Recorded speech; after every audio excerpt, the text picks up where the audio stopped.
želim reći da BASK kao klub koji je ušao u superligaško takmičenje današnjom odlukom prešao je u treću ligu, znači treći stepen takmičenja, a da je u prvu, odnosno Superligu, ušao Novi Pazar.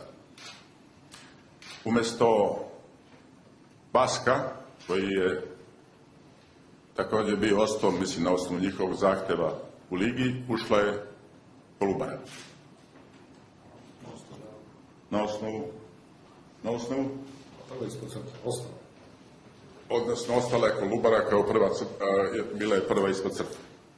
Želim da pojasnim još jedan, da je Fudbalski savez,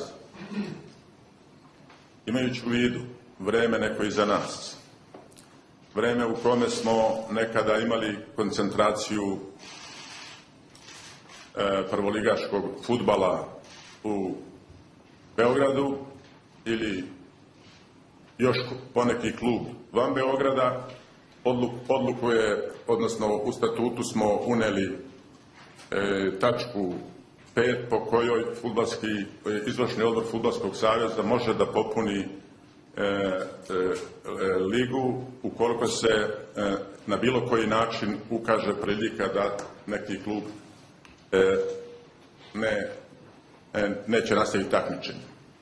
Znači, ta odluka pre svega se odnosi na one sredine koje mi smatramo da su potrebne i važne za srpski fudbal.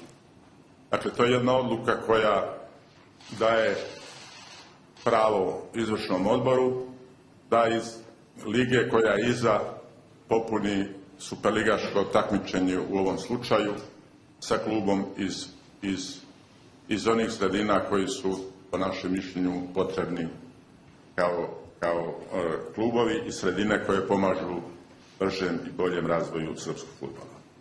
Mislimo da Novi Pazar će biti sredina u kojoj ćemo imati po gledanosti klub na trećem mjestu u našoj ligi.